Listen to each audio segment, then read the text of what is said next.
This is the 250 post-race press conference from Atlanta Motor Speedway. Congratulations, Hunter Lawrence, Christian Craig, and Jett Lawrence. Hunter, spoke to you yesterday about this race and asked you a pretty specific question. Who would you rather beat?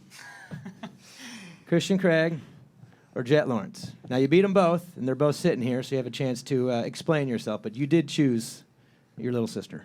Yeah, I did. I said Jett for sure, but I mean, there's not really much for me to say. I mean, like, you kind of put me on the spot there.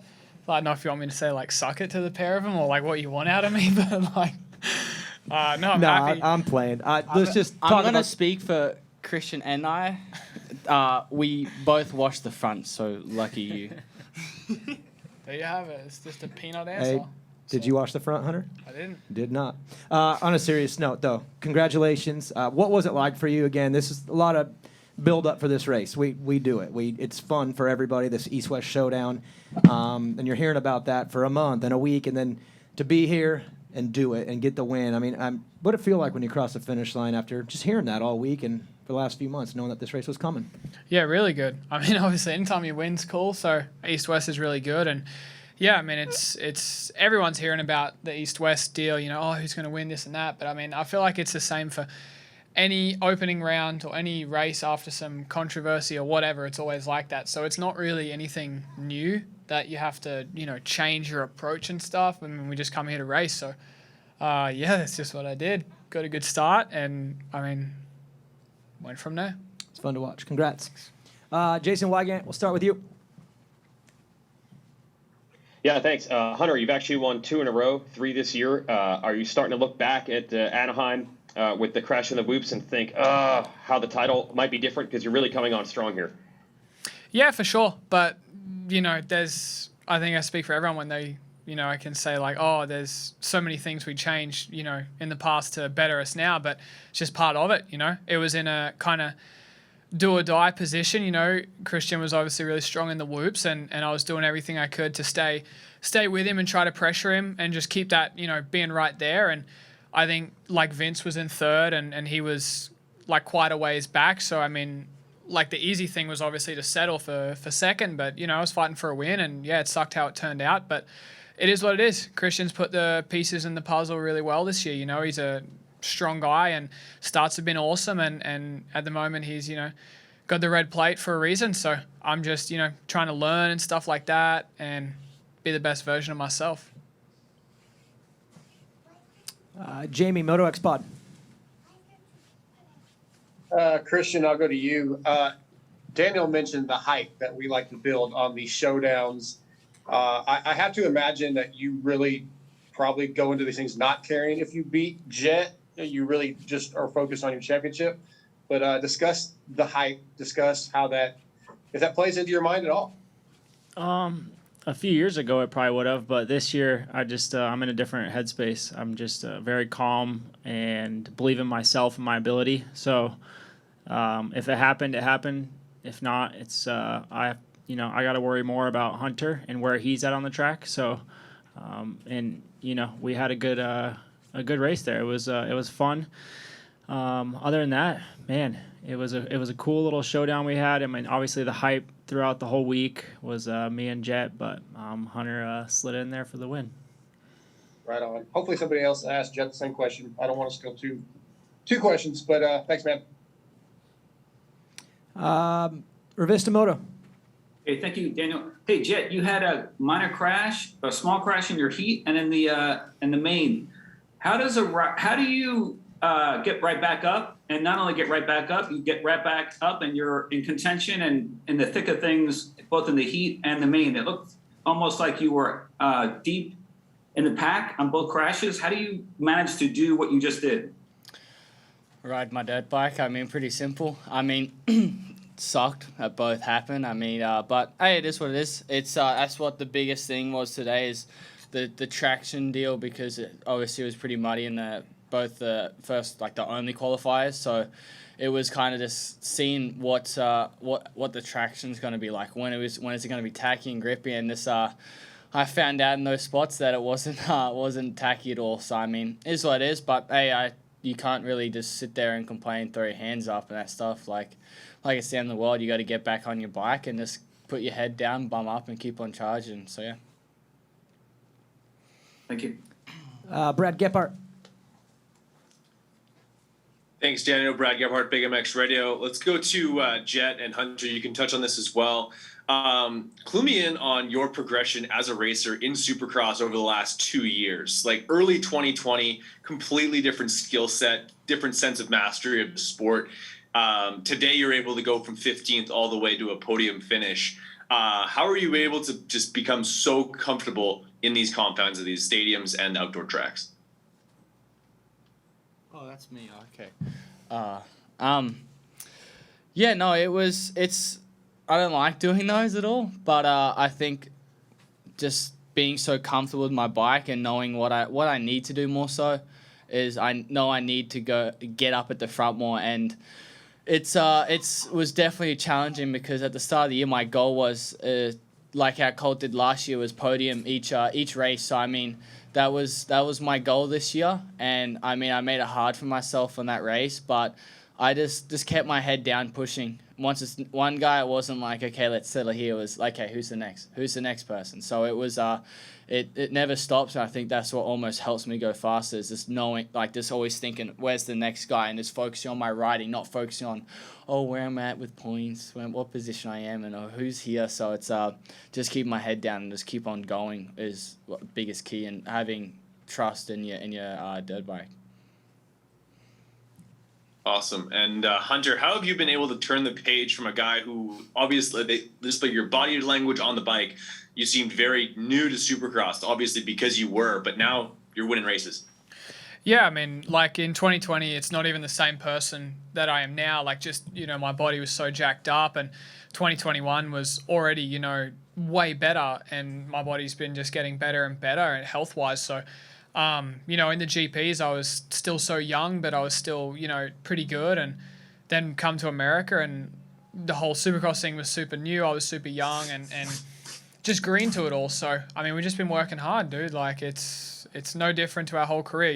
It's not a matter of if we can, it's just when we can, because our work ethic is just second to none. And the team we have around us, more than less now, is unbelievable.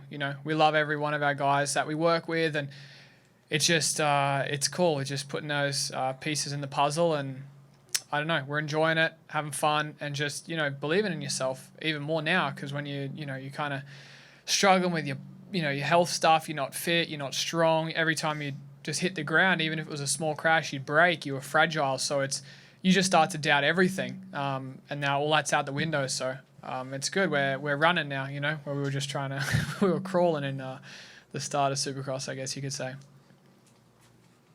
Fair enough. Appreciate it. Thank you.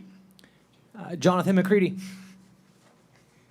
Just a question for all three riders on the shootout, the combined East-West events. Would you like to see more of these? Do you feel it maybe bridges the gap between going from the 250 class to the 450, or does it bring extra pressure because it's all the top guys in one race? Christian, go ahead, Jett. Yeah, it's I feel, no, I'm kidding. I like it because, I mean, I can't do accents. Clearly. Yeah, that's all I really wanted to say. No.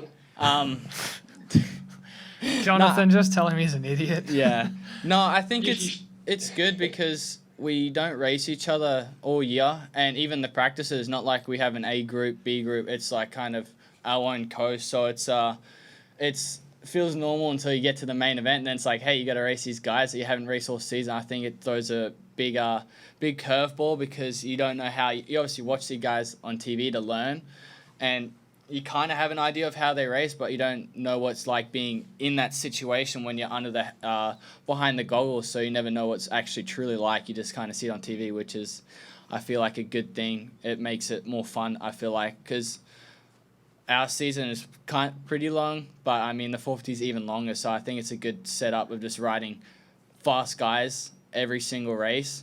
I feel like it sets you up almost good for the 450. So I wish we could do it more often, which would be cooler. But I mean, we're slowly getting back to it with 2 this year.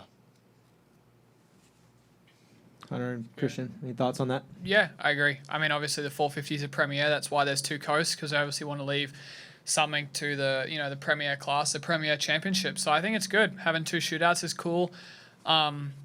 If it'll ever merge into just being a full 250 Supercross championship, I'm not sure. Just due to the fact of there's kids, there's families going to these races that can't afford to do the full season of a 450 class, where there's a little more money and funding in the 450 class, I believe. So yeah, I'm not sure on it all. I'm not educated enough to really say. Yeah, I think it's cool. I think having two is good, but if one of them was a little earlier in the year, I think you would get obviously more guys in it because less people hurt this late in the season, and then you wouldn't have the guys worrying about the title also. So that'd be the only thing, is a little bit earlier in the year you kind of get a little bit more parity. But yeah, I'm all about it. Maybe in the future that'll merge. Who knows? Thank you. And the Lawrence brothers should know my accent okay, with Reese Bowl being Hunter's former mechanic. It shouldn't be a problem understanding. Yeah, I understand you, mate. I understand you. You're good. All right, thanks. Nick, Moto Limited. Yeah, let's go to Christian Craig real quick. Christian, 2023, when can we expect to hear an announcement come from you? We've seen it all over the media and stuff, but we haven't had anything from you. When can we expect something? I'm focused on now and trying to get this title, but I just I'm gonna be in the 450 class next year, no matter what. So I'm excited for it, and it's better late than never. I wish I could have done this 5 years ago, but it is what it is. I'm in this position now, and I feel like I've earned a ride. So we'll see later on this year. But yeah, all I know is I'll be 450. Thanks, Christian. Thanks, mate. Michael Lindsay. Well, my question just kind of got ate up the one before this, so I'll jump to something a little different. Hunter Lawrence. Hunter, there's a huge age gap between you and Jett, like maybe the Stewart brothers, for instance, that didn't really get to race each other, so you guys have that opportunity. However, Jett is quite a bit younger, is seeing a level of success at a younger age. If you had to go back in time, basically, would you take his success at an earlier age to be moved on with your career, or would you not trade it for kind of the moments and memories you're having right now, like stuff like this, being able to actually race on the same track together and be able to work together week in and week out, kind of chasing the same level of championship? I didn't know 4 years was a significant age gap. I wouldn't say it's a massive age gap, but if I didn't, I couldn't change my past, what I did when I was his age, because if we changed that, then Jett wouldn't have ever been here in America, and he wouldn't have had the success he had, because I was more or less the guinea pig, So it's actually more or less common sense that Jett would have a bit more success than me, just because everything's set in place, the road's been paved, we know, what not to do, what works, what doesn't, to an extent. So that's probably why. And I mean, when I was 17, I was still, podiuming in the MXGP, MX2 class World Championship. So just a little more out of the spotlight, obviously, from the American spectators and viewers. But yeah, I mean, I can't really say I could change, what I did, because it would either hinder one of us, if I said I wanted to be the younger one, then I would have more fame at a younger age than he did if he was paving the way. But it is what it is, dude. It's not really like, my family's good now, everything we sacrificed, so we could care less about who had more fame at a younger age. We're doing it together now, and our family's in the best place we've ever been. So Don Maeda. Awesome. Thanks for answering. Sorry. Don? For Christian and Jett, championships are winding down. They say that you win your titles on your bad days. You've both had some bad days. I think, Jett, you've had one or two more. But compared to the runaway wins, how do the come from behind salvage positions rate for you guys? What would be your standout race so far for each of you? I'll go. Yeah, I feel like we both kind of we both had some setbacks, but we both minimized our damage. His Arlington, and then today when he just had the tip over. So, and then my freestyle and San Diego. So, man, it's not fun, but I think it gives us confidence for sure, just to know that we can come through the pack like that, and almost win. So our podium. So, I'd say my standout one would be A2, just the battle with Mosman and able to pass him and come to the pack and win that one. So, yeah, that would be it. Oh, sorry, that's me.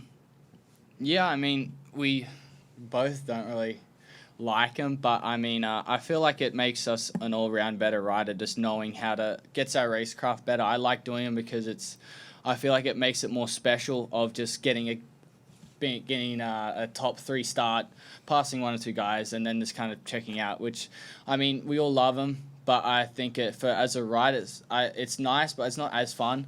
I feel like having these type of days, I think it really it's a good test for me to see how my mental's been going and just how I'm building from previous races and that stuff. So I like them. I think it makes it definitely more well earned of a podium, and I would definitely go with today because we had both of the coasts and I was able to come through. So I'm definitely happy with that side of things. But I feel like this definitely helps me become a all-round better rider for just in the future. Because I mean, we all go for 450. That's the biggest goal. So I think this is another good stepping stone for me to become a better 450 rider. Mitch Kendra. Hey, Mitch Kendra from Racer X. We're going to stick with the brothers here. So can you guys walk us through? You can each answer this.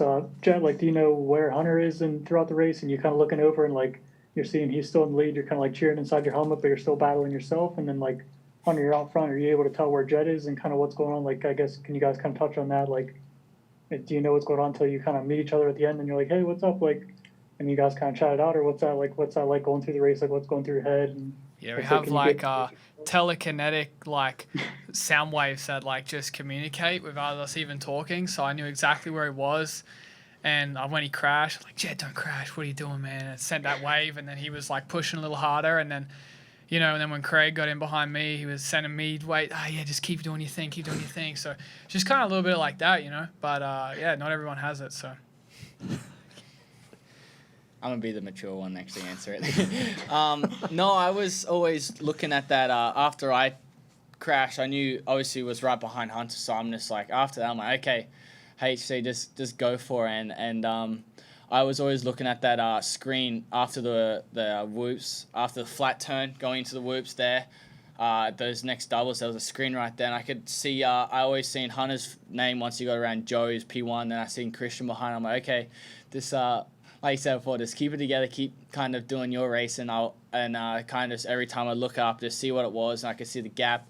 And I seen Christian was right there and pretty close. And when I seen him have a little front washout, I was kind of a good bit of relief. Okay, Hunter, you should have this sealed. Don't do anything stupid like I would do. And so it kind of, I'm always looking out for him because obviously your brother, so I'm always kind of keep an eye on him, where he is, where obviously I could have been. But no, I keep an eye on him, and I keep an eye on a lot of the riders, a lot more than you guys probably think, really. I mean, I'm always trying to see who the next guy is, where's this guy, am I catching him? So it's my brain's always kind of turning, kind of see where everyone else is. But no, I was definitely cheering inside my helmet when I see Hunter P1. I knew Craig was right behind him, and a little washout. I wasn't cheering for the washout, but I'm like, okay, just be smart, Hunter. Just bring it home. And I was still working on my stuff, so it was nice that we both got 1 and 3.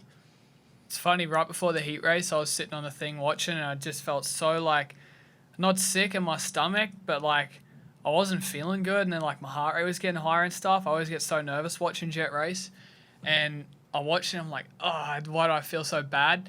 And then of course he went into the first turn and crashed. I'm just like, fuck, what the hell? It was so weird, but so it's real. So it's real then. All right. Jett, we'll stick with you since you're the mature one here. So I guess is it do you kind of find yourself getting too excited and you're like, oh crap, I got to keep racing myself? Is that I guess is it hard to be too excited for him while you're still in the heat of the battle? Usually you're just watching a TV or if it's a motor you kind of racing with him, but I guess how do you stay focused on your own race at the same time and not get too excited for him? Yeah, I mean, when I'm not racing, I'm definitely a little wild. Some language comes out, but no, I can multitask, so it's pretty easy to kind of see where he's at and just focus on what I'm doing. I mean, it's most of the time when I actually look, I have a bit of a gap, or I just pass a guy to kind of see where he is, and I'll even look like who's next, see where my name is, and it's pretty easy to spot. You can see the red, so it's not as hard as you think of trying to focus on this thing and that thing. And we've done so many laps where it's pretty natural nowadays. Awesome. Hey, congratulations, guys, and we'll see you soon. Thanks. Thanks.